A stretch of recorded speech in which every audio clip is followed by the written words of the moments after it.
Can you think of one way of cooking green plantains? Hello everyone, welcome to the channel. I'm Evita Cooks. And this time I'm going to share a recipe for a sandwich that was created in my hometown of Aguada, Puerto Rico. And interestingly enough, that recipe and that sandwich was made even more popular in Chicago. So today I have prepared for you my version of the Jibarito sandwiches. And these sandwiches, originally I understand that they came about when the owner of the restaurant El Platano Loco, or the Crazy Plantains, apparently he ran out of his pan criollo or pan sobao and decided that since he still had customers to serve, he will give it a shot and replace the bread with some plantains, thus giving life to this amazing and delicious sandwich. On the cutting board I have some steak that I have cubed. Now you can buy the steak cubed. I like cubing my own because that way I can control the thickness of the steak. First I'm going to be making the marinade. In order to achieve full flavor and tenderness of the steak, we have to marinate it for at least an hour. I like doing it overnight if you have the time to wait. For the marinade, I'm going to be using some oil. I always use neutral oil, especially for marinades. I like to use olive oil when I'm adding flavor, which is typically towards the end of the cooking process. And to the oil, I'm going to be adding some freshly cracked black pepper of my adobo criollo, dry oregano fino from my garden, crushed bay leaves. I'm going to be mincing some fresh garlic cloves. The amount of garlic that you add is going to be entirely up to you. It just depends on how garlicky you want your steaks. For this recipe, I'm using about 4 cloves. And for the most part, this type of steak, at least where I come from, it's made using a combination of adobo, oregano, some garlic clove, of course some white vinegar, which I'm also adding. Now sometimes you'll see people make this steak and they season each steak individually. But I think that when you make the marinade set, spread the flavors evenly throughout the steaks. But that again is entirely up to you.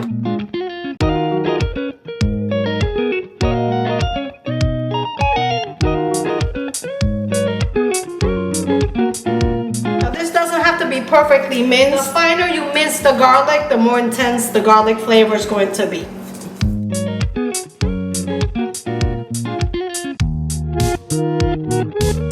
I always like to take my recipes to the next level, and since my garden is thriving, my fresh cilantro is doing wonderful, I picked some fresh cilantro from the garden and I'm going to be slicing some of the cilantro stalks to add them to the marinade. And again, this is just going to add even more flavor, and this is my personal touch.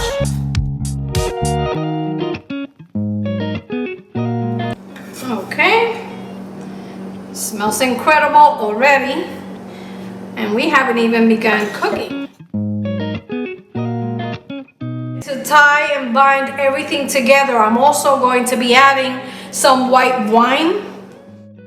This type of recipe always brings me back home. I'm gonna give it a quick taste just to make sure we don't need to adjust the seasoning. Sometimes I add a little bit of salt. It just depends on the ingredients I'm using in my marinade. Okay.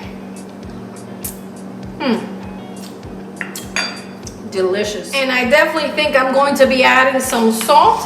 I'm using some Redmond Real Salt. As you know, I'm an affiliate of Redmond Real Salt. And if you're interested in ordering the Redmond Real Salt and saving some money, when you use my link, you can get a 15% discount on your order. I make my adobo criollo a little bit on the low sodium side, which is the reason why I ended up using a little bit of salt in this marinade, because I want to be able to imbue all that flavor onto the cube steak in the marination process rather than in the cooking process. Of course, when you grill and when you cook meats, at the end you always want to taste and re-season if needed. And I'm making enough cube steak to make quite a few sandwiches.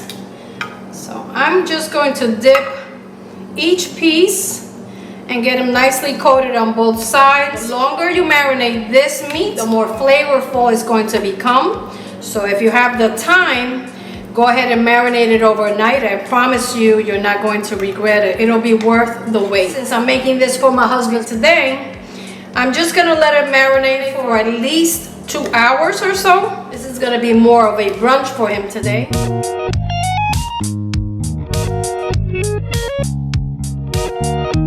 The white vinegar and the white wine combined with the garlic, it's going to tenderize the steak. Every 15 minutes or so, I'm gonna come back and toss the steaks just to make sure that everything is evenly distributed. You can also use a zip bag and marinate your steaks that way. That works even better. Okay, and before popping this into the refrigerator, there's one more ingredient that I also like to add. When we make this kind of steak in Puerto Rico, the traditional way is to serve it over a bed of onions.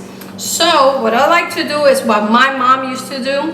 She will marinate the steak along with half of the onion. When I say that they cook the bistec in a bed of onions, I really mean it. They use quite a bit of onions. So I add the onions in 2 stages. The first half I add in the marinade, and the second half I add them at the end of the cooking process. And in my house we love onions, so I would use any excuse possible to add onions to my food.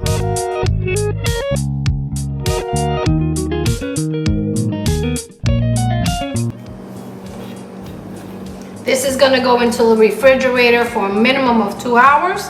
If I can leave it longer, I will. Overnight is always best, but I'm not sure my husband's willing to wait until tomorrow to eat this fabulous sandwich.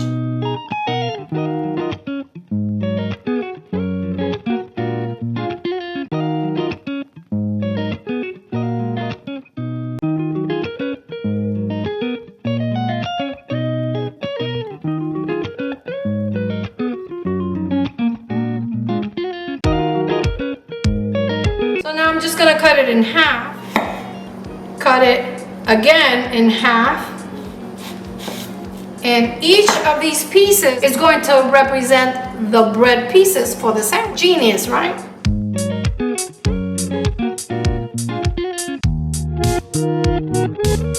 Since we have all the toppings ready and the plantains have been marinating for a while now, and we have already prepared the sauce, that means we can begin cooking the steaks, which have been marinating for over 2 hours. As I want to cook the steaks on low, covered until they tenderize, usually about 10 to 15 minutes on each side, depending on the thickness of your steak. You want your steaks to be tender because we're making a sandwich, so when you take a bite, the steak is nice and tender. I added about 2 tablespoons of a neutral oil. And we don't want to fry the steaks. We want to blanch them and cook them slowly until they're nice and tender. Now, these are fairly thin, so they shouldn't take that long. It's also going to depend on the cut of meat that you're using. Let me go ahead and drop the temperature now to medium, because we're not looking to add color to the steaks at all, okay?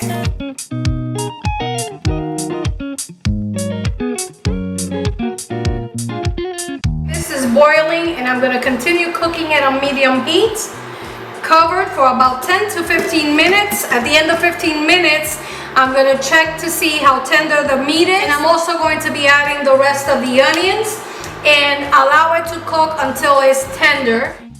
It looks like they're pretty tender, so we don't have to cook them any longer. And we like our bistec encebollado with lots of onion. And what I'm going to do right now is add the rest of the onion.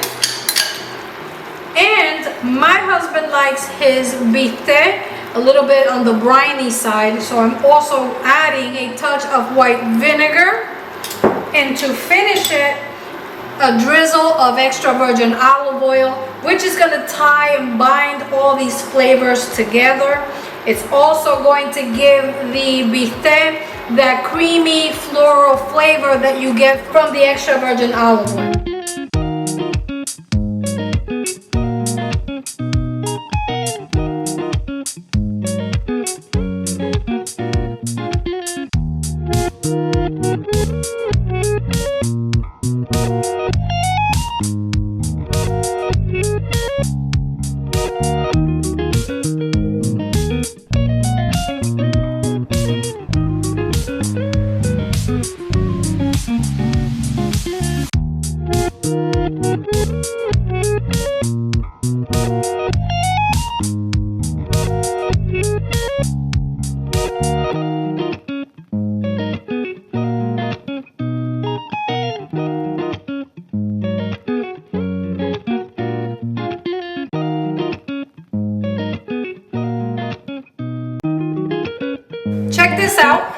have the plantain that's going to be the base or the bread for our sandwich, and also that pink sauce or mayo ketchup, or at least my version of the sauce.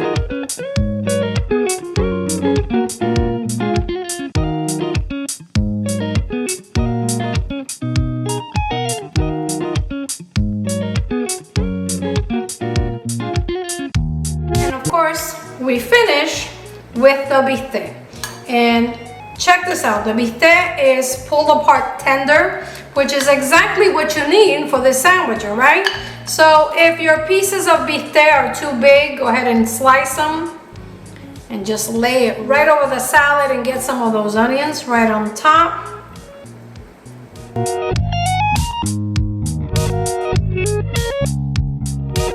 And oh my goodness, you guys, this looks spectacular, but it tastes even better. Check it out.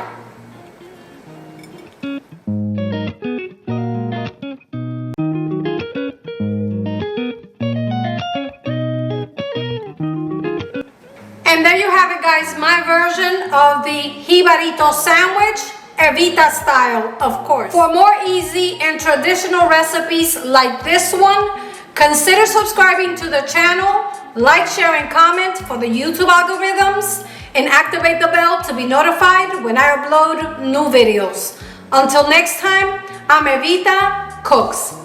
Bon appetit! You really have to try it.